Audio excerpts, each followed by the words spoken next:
Y'all earned any lately? I bet you have, right? So good to see so many of you here today. What a crowd. This morning, when we were doing our rehearsals, someone called out to me. They said, "Did you know it's your 14th anniversary?" I don't know if they looked in our HR system, if they looked on LinkedIn or what, but apparently I've been at this 14 years. But if someone would have told me 14 years ago that we'd be sitting here in Austin, Texas today with a crowd of over 300, with about 120 contractors represented, and so many of you so eager and enthusiastic to be a part of what we're helping you do, I would have never believed this, like a dream come true. So I see a lot of familiar faces out there, folks that I've seen before. I see a lot of new faces. And we're glad to have you here. Raise your hand if this is your first time at a digital rep conference. Put your hand up if it's your first time. That's a lot of first timers. Wow. Good job, marketing crew. Good job, sales crew. All right, raise your hand if you've been to over 5 or more of these. Raise your hand. Wow. Now, those are some original gangsters right there. Some of them were with us when this thing wasn't even called the Digital Reps. I think it might have been called the Outer Banks Offshore Adventure. Several of you are here today. Well, today I think we've got a great program for you. And I'm leading off with some ideas on my favorite topic. What's the favorite thing for me to talk about, anybody? What do I always talk about? Sales, right? How are you going to sell more, right? Always talking about sales. And we always bring a science lesson, right? We talk about the science behind sales. It's not just art. And we talk about a few good stories to bring the lesson home. And then ideally, we get you on your way back with a sales mission for a world that's going to be changed by artificial intelligence. So let's get on with it. Does anyone remember what I shared last time when we were together? I shared this equation. It was after the pandemic, and I said, not much matters in your business other than this equation. Recession, inflation, unemployment, I don't know, maybe famine, flood, pestilence, acts of God. None of it matters because this is the only equation that matters. Does anyone remember what it stands for? ECD is much, much greater than SLS. Well, ECD is end customer demand. And the end customer demand for your services far, far, far exceeds the skilled labor that it takes to serve that demand.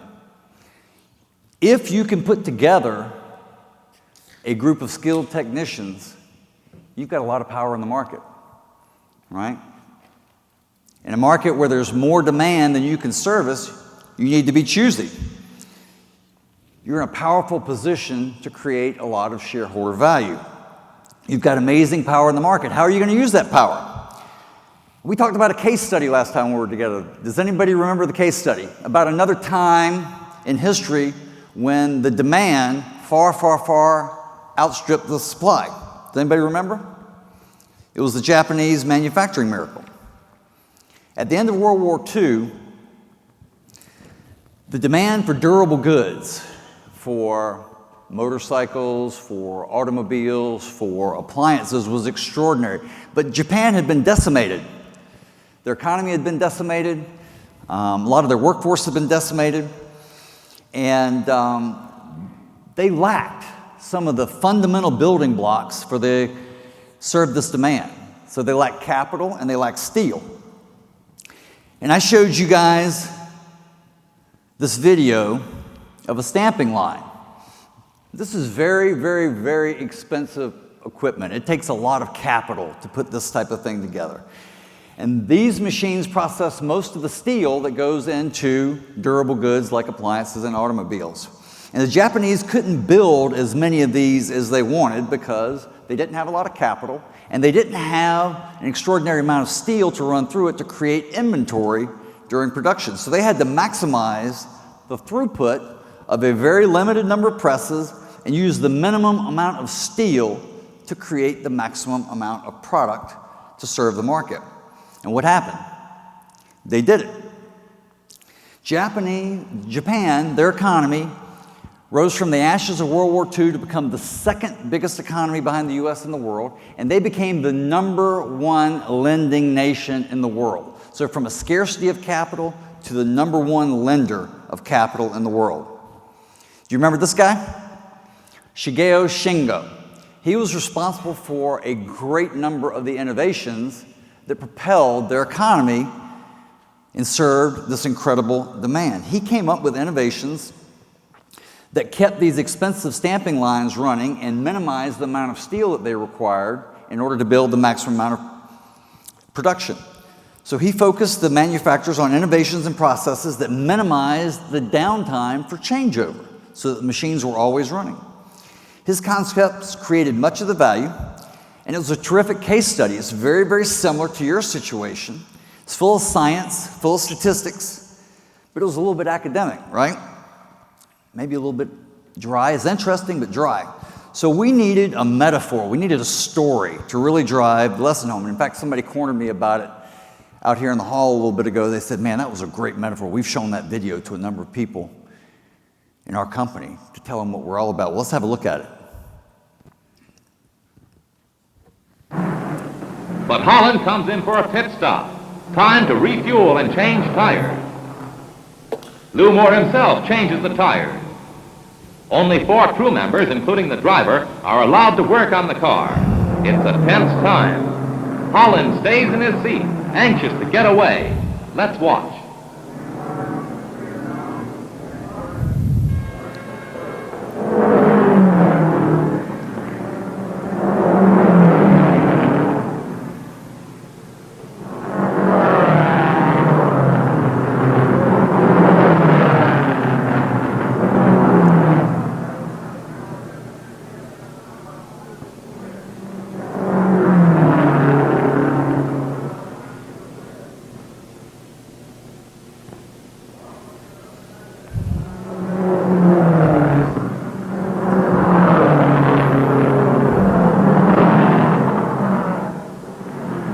Tires are changed at last.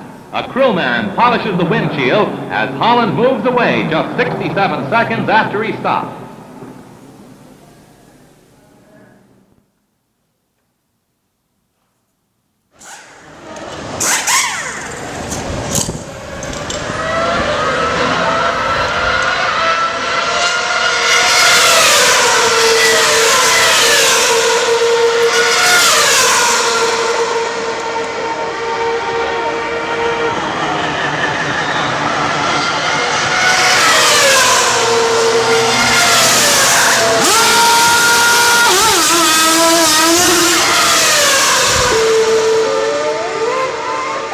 Jarring, isn't it? That makes the lesson memorable, doesn't it? Which crew are you running to keep your technicians on the track? Are you like these guys, 67 seconds with a minimum crew trying to get the car changed out? Is it in your shop, does it look more like this? Keeping the tech on the track, keeping the technician billing, keep them adding value for the customer. The lesson last time we were together was it is okay to apply innovations and to add resources to keep the technician in front of the customer all the time. Because in this market where the end customer demand is far, far greater than the skilled labor supply, you've got to keep the car on the track. This is the equation that dominates the operating approach for your business. And the pit stop video is a terrific metaphor for how to think about all the things that I explained with the Japanese case study with Shigeo Shingo. Maximize the time the technician spends delivering valuable services to your customer, and everything else will take care of itself. Keep the race car on the track. Minimize the distractions from everything else. And I offered up 3 related principles to help you achieve these operational outcomes. The first was to maximize the planned work. You want the maximum amount of work that you can plan and curate and kit and have well staged for the technician so that there's not a bunch of snafus associated with getting it done. Minimize demand work. Customers that drag you out onto their facility over and over again for emergencies because they won't take care of their equipment or they won't upgrade your equipment, or customers that you don't need. And you need to sell better customers and more of them such that you can do more planned work and less demand work. Better customers are the ones that do what? They'll trade capital for labor, right? They'll spend money on good maintenance routines, good inspection routines. They'll spend money on good equipment. They'll invest in better outcomes, and better outcomes use less labor. They eliminate the unplanned service calls. And when you can lower your labor content for serving these type of customers by eliminating all the garbage that clogs up your great schedule, you can plan better. And when you can plan better, you can serve more customers, right? And that's how you maximize the return on your skilled labor. Let's put up a diagram for what this might look like. It always starts with selling the best customers. That's your first mission. These customers buy into the idea that they'll trade capital for labor, and it's good for them and it's good for you. It's good for both of you. Better systems eliminate the disruptions for them, and they use less labor for you. Then you build a backlog across your customer base of improvements, things that you're selling them that will use less labor for you and will create better outcomes for them all across the customer base. Because with a great backlog, what can you do? You can plan things better. You've got more options for the technician's day. You've got more to pull from in order to build a better schedule so that maximizes the amount of billable time that they have in the field and minimizes the amount of distraction they have from unplanned work. And then finally, with all that profit from all those great schedules, what do? You invest in more sales to sell better customers, to build a great backlog, to plan the best schedule, and so on and so forth. So how are we going to do it? How are we going to get a virtuous cycle like this going with these great customers and this big backlog and these productive techs? Well, that's the focus for today. We're going to come up with some ideas. It starts with selling the best customer. How are you going to do that? What's your sales pitch? What are you offering? What is it that is your brand promise to these great customers in the market? Well, I think maybe we need a reminder of what your customer wants from you. Does anybody remember what your customer wants, what the best outcome for the customer is? Anybody remember? Nothing. They don't want anything from you.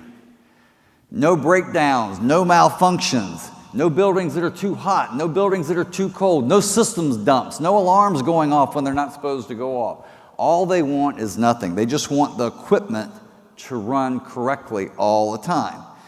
What do we want? What we always want, money for nothing, right? You want to be paid when nothing happens. Well, what's the problem when nothing happens? This guy shows up. Who is this? Anybody recognize this guy? Who is it? Come on, you know who it is. It's Chad, the cheap guy. Whatever happens around here, nothing. How much you paying for all that? Nothing. A lot. I'll do it cheaper, right? Well, we've kind of figured out how to vanquish Chad, though, haven't we? With your MIPS, marketing impressions per service, you show the customer online all the great work that goes into nothing ever happening, and it becomes hard for them to give you up. You're making impressions. You're giving them a great story. You're giving them appointment reminders. You're giving them en route notifications. You're giving them work acknowledgments, reminding them what you got done today. You're sending them service links. You're delivering quotes online. You're sending them online invoices, right? MIPS tell your story. And once your current customers experience this type of care with your digital wrap, it's awfully hard for them to leave. It's tough for them to go back to email and invoices and PDFs. And these online stories make you more valuable than the cheap guy. And you've seen it work in your business. Raise your hand if you feel like you've generated customer loyalty and a bit of premium in the market and a bit of extra business because these folks won't give you up once they've seen this type of value from you. Do you feel like you get more customer loyalty from them when they get this type of value? Right? It's a great trick. It's a really good trick. But we need more, right? How about some science for how to sell the next great customer? Some science that tells us what we need to pitch to get them to buy into our plan. The pitch that shows them that our service is more valuable than the other guy's service, right? Well, you're in luck. Today I'm going to introduce you to yet another Japanese scholar who developed a model for predicting which features of a product or service stand out to the customer and lead to better sales productivity and higher customer loyalty. Meet Professor Noriaki Kano. Kano created a model during the 1980s, during the Japanese durable products boom. He was a specialist in the area of customer loyalty and satisfaction, and his main thesis was that not all product or service features are equally important to the customer. They don't all create equal sales appeal or brand loyalty. Some features are more important than others. Sounds like something we should invest in, right? Attracting the best customers through our sales pitch. He also spent a significant amount of time in the service industry. He wrote a book called Guide to TQM in the Service Industries. TQM stands for Total Quality Management. It was an area of science and practice that Japan was especially well known for. It actually originated with a guy by the name of Deming, but the Japanese were the ones that cared the most about it, and they picked up on it. So Kano was the first to apply these principles to the service industry, so he is one of us. And this is a graphical representation of his model. This is his loyalty model. On the y-axis, you've got satisfaction. How happy is the customer? Up here, they're really happy, and down here, they're pretty sad. And then on the x-axis, you have functionality. How functional is the product? Great functionality is out here, and low functionality is back here. And Kano grouped product features into three categories of features. There are attractive features. These are features that will show up here on his model. These are features that the customer is delighted to have, but they weren't really expecting it sometimes. Then there are performance features. Performance features are generally of the category, the more I get, the happier I am. If I get a lot of it, I'm really happy, and they sit out here. If I don't get much of it, I'm kind of sad, and it sits down here. And then there are requirements. This is the ante to play the game. If it's not there, I'm not buying, but if you deliver it, I'm not going to notice much, right? So these were the three types of feature categories that Kano classified in his model. So how do we figure out which features matter the most to the best customers to yield new sales and to increase loyalty and happiness? Well, Kano came up with a method for a series of questions that you would ask a customer about the features in order to categorize them into these buckets. So Kano would have you ask the customer how they feel when they experience a certain feature of a product or service. When the service feature is functional, the customer chooses an answer from the following list. I like it. I expect it that way. I really don't care. I can barely accept it, or I really don't like it. Then Kano would ask essentially the same question, but about the dysfunctional feature, where it's missing or where it's no good, where it doesn't perform well, and then ask the same question. Do you like it when it's dysfunctional? They really never say that. But sometimes maybe they expect it to be dysfunctional. They don't care, they won't accept it, or they dislike it. And then when you pair the two answers together, across the two questions, you get a score for that feature to determine if it's an attractive feature, if it's a performance feature, or if it's a required feature. So we're going to do a couple examples and get warmed up, and then we're going to talk about your industry. But we're going to start with the auto industry, since everyone is generally familiar with buying an auto and they know how to answer these questions. And also, the Japanese have done, no surprise, a lot of research in this area, so it's clearly, we've got a lot of data to understand where these features will lie. So let's start with a performance feature that would lie along this performance curve right here, because these are generally the most important features when considering an initial purchase. So fuel economy has long been a competitive battleground in the automotive world. Miles per gallon. right? The EPA measures it. It's a set of standards. Performance features are generally measurable, okay? Well, so much more so for an EV, range, battery life, right? It's incredibly critical. So if you ask a customer how they feel when they're able to take a long trip and they don't have to stop and charge along the way, if you ask them if they like it, they expect it, if they don't care, the answer always comes back, I like it, right? This is important. So this is the first answer on the functional version for a performance feature of battery life. And then if you ask them the opposite question, how do you feel when you have to stop and charge your car and you're not really even taking that long a trip? When presented with kind of those answers, they universally say, I dislike it. So, a combination of I like it for the functional version and I dislike it for the dysfunctional version lands battery life as a performance feature. How far can you go on a charge of the battery, right? It lands on this performance curve. It's generally measurable. What are some other examples in the automotive world that would land on this performance curve? Acceleration, right? How fast will it go from 0 to 60? Now, at some point, it gets a little bit absurd. I know some of these cars are going from 0 to 60 in less than 3 seconds. So at some point, it falls off being all that important. But generally speaking, acceleration is a performance feature. Braking, can I stop, right?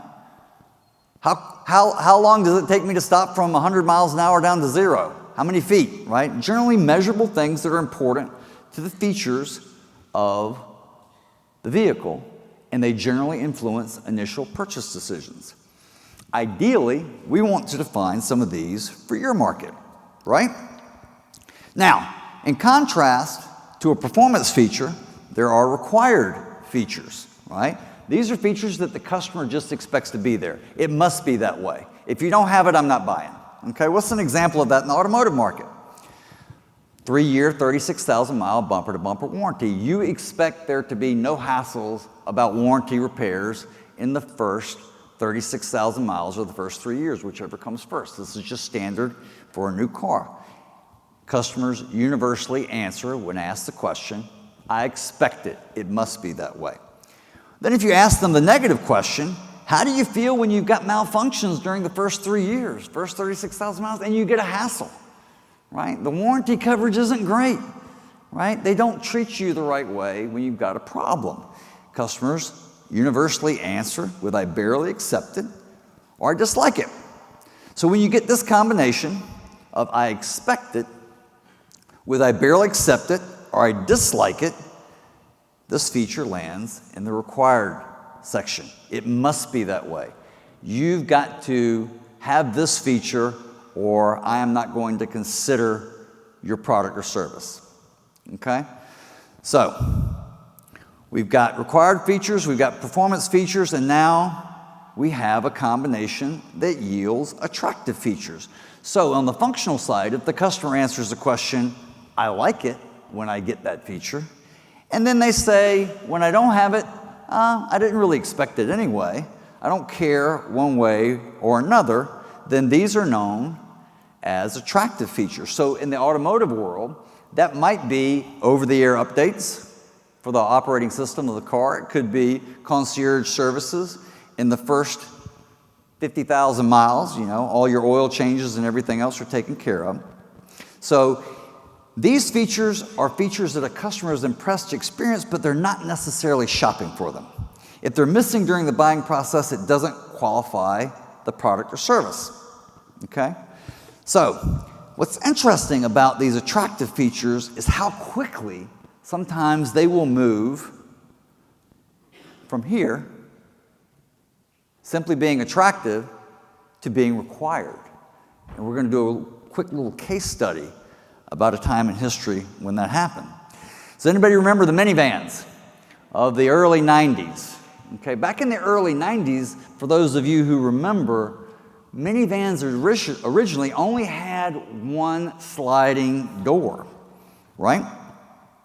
And all the research indicated, because there was a lot of research by the automotive industry, that a second sliding door was nice to have. It was attractive, but it probably wasn't going to influence buying behavior. And what's interesting is that it would have been super expensive to change them because you had to change the entire frame and the chassis in order to be able to pass the safety requirements, in order to be able to have the structural integrity, to have a door on both sides. It was a big change. So because it wasn't going to influence the initial buying behavior, a lot of folks were going to ignore it, but not Chrysler. Chrysler came to market. They took a big bet with the town and country. They'd been working on the technology for several years, and they went through the expense, they went through the design change, and they made a huge bet on an expensive feature that it was unclear if it was going to influence initial purchase behavior. And I'm going to read the copy from this magazine advertisement. Here's the copy. The Chrysler heritage is enhanced by design leadership that produces industry firsts. Obvious advantages established by the next generation town and country LXI are standard and exclusive to America. Driver's side second sliding door and easy out roller seats, because more space is made most useful by ease of access to it. The research said a second sliding door was up here. It didn't need to be there for customers to be happy. But once customers experienced the second sliding door, the convenience of it, whether by owning the vehicle or by riding around with some other owner with a vehicle with all the kids on the soccer trip, it quickly became a must-have feature. Ford and GM had not done any work in this area, and it took them multiple years to get to market due to the engineering required and due to all of the expensive retooling. They were flat-footed, and ultimately, this change put them so far behind, they quit the market.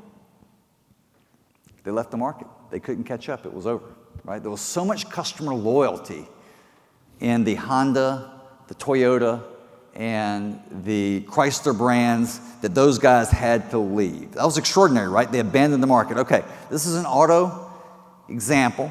This is what the auto market looks like. And I made this point about the second door of Chrysler's first mover advantage because I think this lesson applies to your MIPS, right? Your marketing impressions per service. What is currently your online loyalty advantage, I think one day will become required in the market, but I don't think we're there yet. So I think en-route notifications, service links, work acknowledgments, online quotes, invoice links, I think all these things are things that make the customer happy when they experience it. It's not really the buying criteria yet, is it? It's a good trick, but it's not driving them necessarily to make you the first choice for a premium service. It sits up here in the graph, okay? So what I want to do is I want to give all these a summary label for your Kano model. We're building your model now, and we're going to put your MIPS up here. I think they're great loyalty features. I think they are great retention features. I think that when your customer experiences them, you can probably charge a bit of a premium, but they're not necessarily a thing that's selling in the market. The market hasn't evolved. I think one day it will, and these will become required, but it's not evolved. So we're going to do a bit of interactive work to figure out if we can come up with some performance features for your service that can be your calling card. Are you ready for the interactive part of the presentation? All right, I'm going to get some help with Jenny Allen over here, who's going to tabulate some results. You're going to participate, and I want you to participate in the persona of your most attractive customer prospects in the market. So point your phones up here, and we're going to give you a minute to get the survey technology on your phone. You can use your laptop by going to menti.com as well. And we're going to answer these questions the way you think your premium customers and your most attractive prospects would answer it. Okay, we're going to start with an easy one. Is everybody ready? Is everybody pretty much there? We're doing all right? Okay, we're ready to go. All right, start with an easy question. Answering like your most attractive customer, how do you feel when the inspection and maintenance routine for your critical building equipment is delivered on schedule, according to the contract, building codes, and the manufacturer's suggested routine? How do you feel? All right, is everyone answering? Jenny, do we have answers coming in? We have answers coming in. Give them a few more seconds.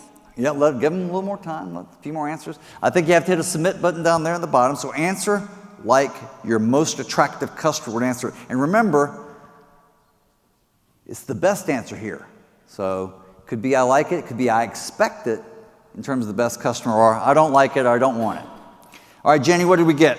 I expect it. That's the winner. All right, so for this, being on time, delivering compliance to your customers, delivering according to the manufacturer's suggested routines, they expect it. So let's ask the dysfunctional version of this question. How do you feel when the inspection and maintenance routine for your critical building equipment is late, incomplete, and not consistent with the contract, the building codes, or the manufacturer's suggested routine? Now, at the bottom of the market, they're going to answer this way: I expect it. Nobody shows up. I don't ever get the reports I want. My equipment fails all the time because it's not in compliance. Nobody's doing anything for me. But answer like the top end of the market would answer, not like the bottom end of the market would answer, right? How does the top end of the market feel when the inspection and maintenance routine is late, incomplete, and not consistent with the contract, building codes, and suggested routine? Jenny, are we getting answers? We're getting answers. Looks like I dislike is the winner with I barely accept it as a very close second. I knew it. I knew it. So the best customers in the market don't like it and they won't accept it.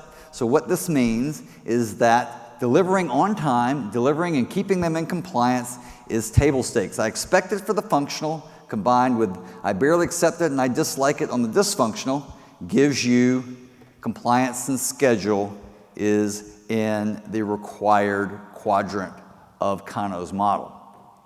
What that means is that a brand promise of we get her done is not going to cut it in the upper part of the market, right? Bottom part of the market probably takes that, but we get her done is not going to work at the top part of the market. Let's try another one. You ready?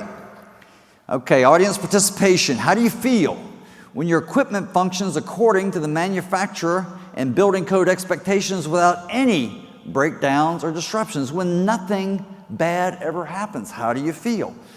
Right? This is the classic money for nothing. Okay, answer like your best prospect how they feel when everything operates the way it's supposed to with high equipment reliability.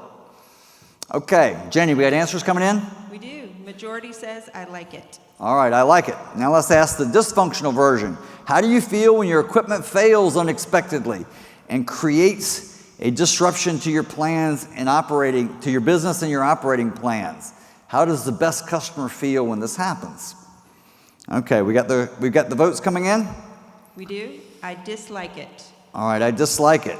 Okay, so remembering from the automobile example on battery life that a combination of I like it for the functional with I dislike it for the dysfunctional means that reliability and performance of their equipment is a performance feature, right? This could be part of our sales calling card.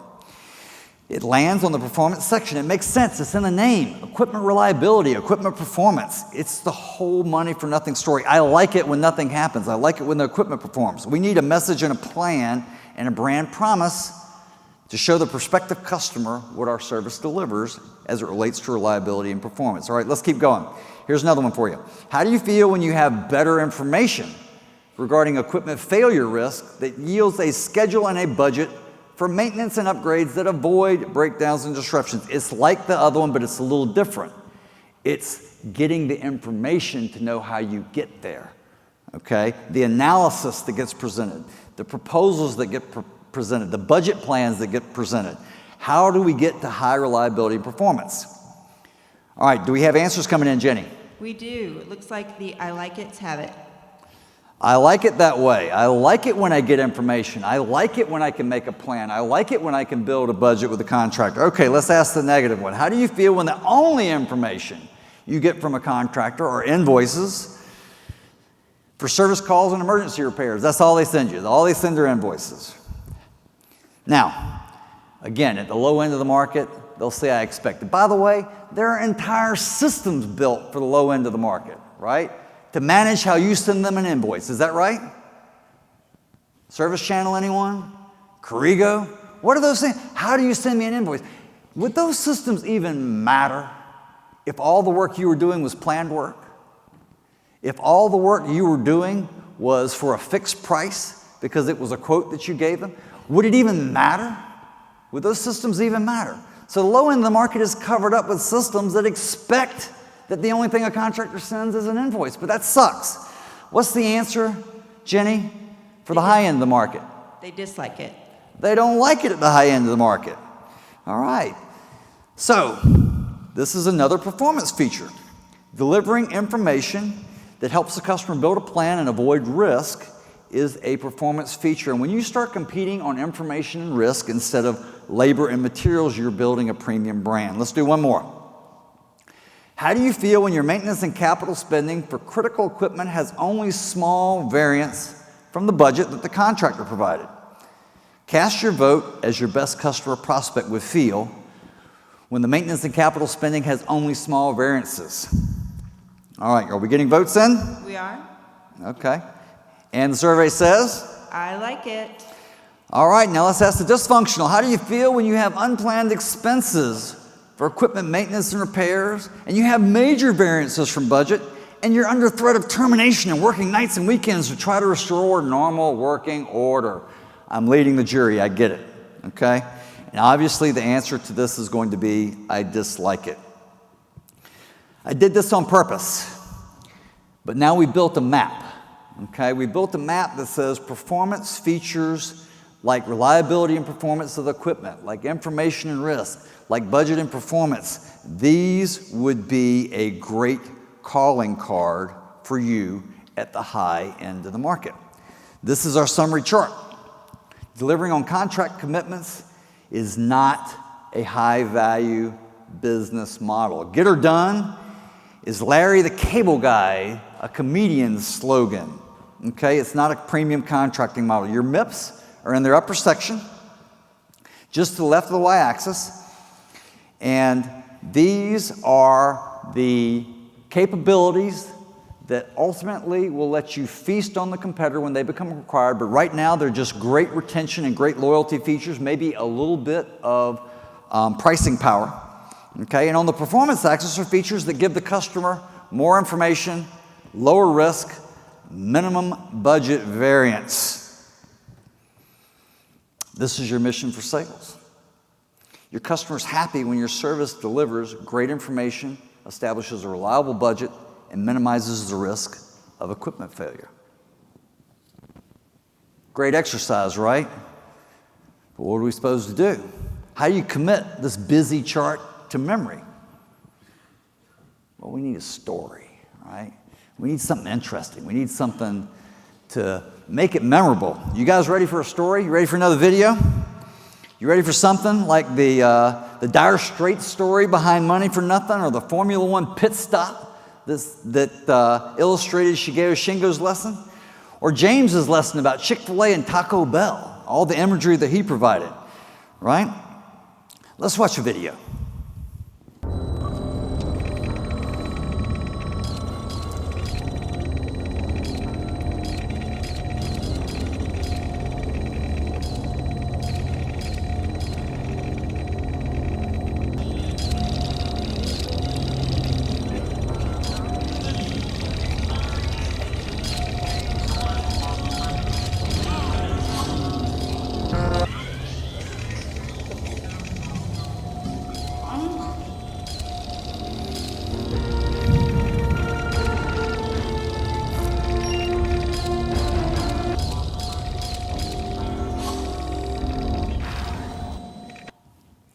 What's that all about? Do you recognize the visual effects? The mise en scène for all you theater and drama majors out there? What was it? Of course, it's the Terminator. James Cameron's first huge breakthrough. And that imagery was Cameron's representation of the field of vision of the Terminator. What's a Terminator? Well, Terminator was a Cyberdyne System Series 800 Model 101, the T101 for shorthand.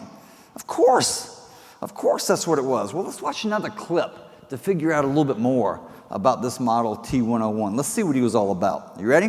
All right, listen. The Terminator's an infiltration unit. Part man, part machine. Underneath, it's a hyperalloy combat chassis. Microprocessor controlled, fully armored, very tough. But outside, it's living human tissue. Flesh, skin, hair, blood, grown for the cyborgs. Look, Reese, I don't know what you want Pay from me. attention! I gotta ditch this car.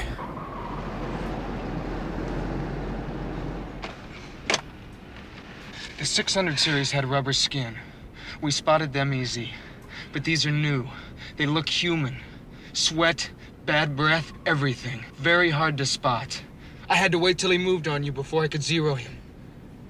Look, I am not stupid, you know. They cannot make things like that yet. Not yet. Not for about 40 years. Are you saying it's from the future? One possible future. From your point of view, I don't know tech stuff. All right. Well, now we know. The Terminator was an infiltration unit. Part man, part machine. Underneath it was a hyper-alloy combat chassis, microprocessor controlled, fully armored, very tough. Did anyone catch the year that the Terminator was created? Sarah said, I'm not stupid, you know. They can't make things like that yet. And what did Kyle reply? No, not for about 40 years. Does anyone remember the year the Terminator arrived? It was the same year that Money for Nothing was rocking MTV on its way to record-setting sales and a Grammy. That movie was set in 1984, and I was 17 years old, 7 foot tall, and bulletproof. And 40 years later would be, you think that's a coincidence? You think that's a coincidence? I don't think so. James Cameron was brilliant. He predicted your future in 1984, the same year that Money for Nothing was predicting your future. And now today, in 2024, the future has arrived. James Cameron showed you what to do way back in 1984, back when computing looked like this, right? Who could imagine with computing looking like this? Cameron shows you these images, right? What are these images? Look at this. These images are a great metaphor for what you should be doing in 2024. What was the T101 doing? It was ingesting massive amounts of unstructured data. It was processing all that data using human-like judgments and massive amounts of very specialized CPU processing in order to create a plan for the next action to accomplish the mission. Does anyone recall the mission from the original Terminator? Simple, right? Kill Sarah Connor. Simple mission. Kill Sarah Connor.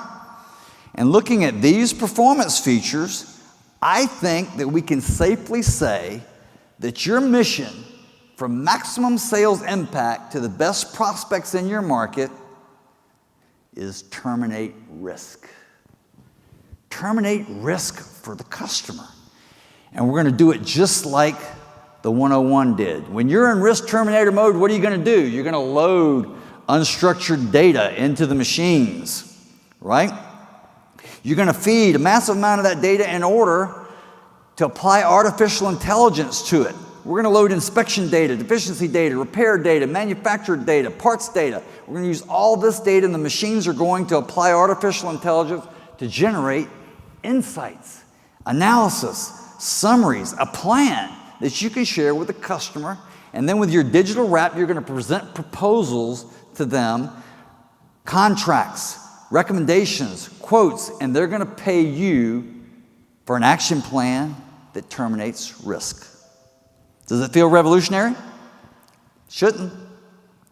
This idea of being in front of risk to make the customer happy is something you've been doing for a while now. You've already done it on a micro level every day.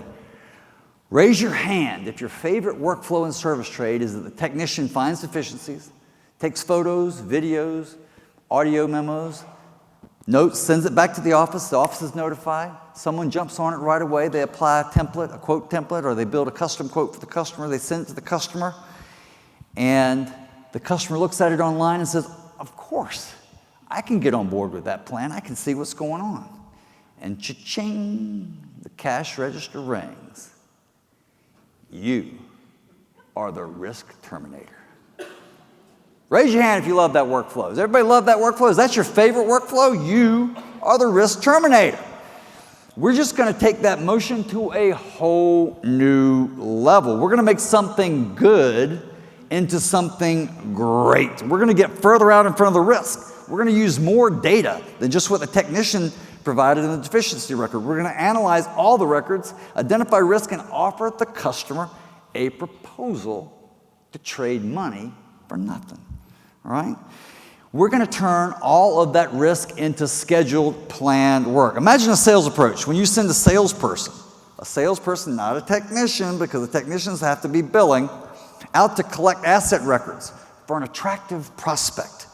Using the ServiceTrade mobile application, the sales rep is reminded to look for certain types of configurations and risk conditions based upon all the other records in ServiceTrade of that type. The sales rep probably finds a few new deficiencies along the way that Chad, the cheap guy, hasn't been paying attention to. Okay?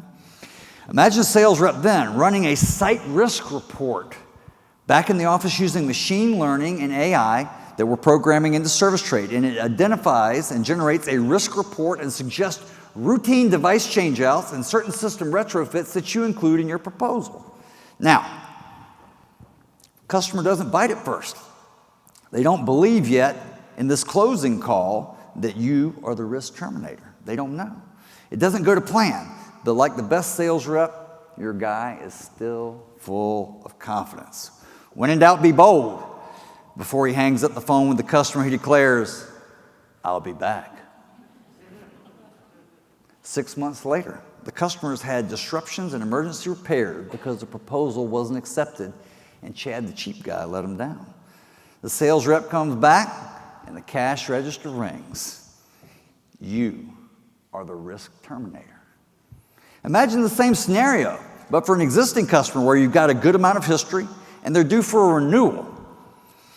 Instead of just renewing the business for a modest lift on the inspection and maintenance price, you come up with an extensive proposal to upfit all the at-risk systems as part of the routine maintenance. You will build it in over the next 2 years. A proposal that was informed and created using AI. If the customer can't agree, you have to double your emergency rate to them because you can't afford to do all that type of service work without getting paid double the rate. You can't take the distraction from all the planned work. Faced with this level of confidence about future problems, the customer relents and they sign a bigger proposal, and you picked up a significant expansion to your routine service business. You just built a better backlog.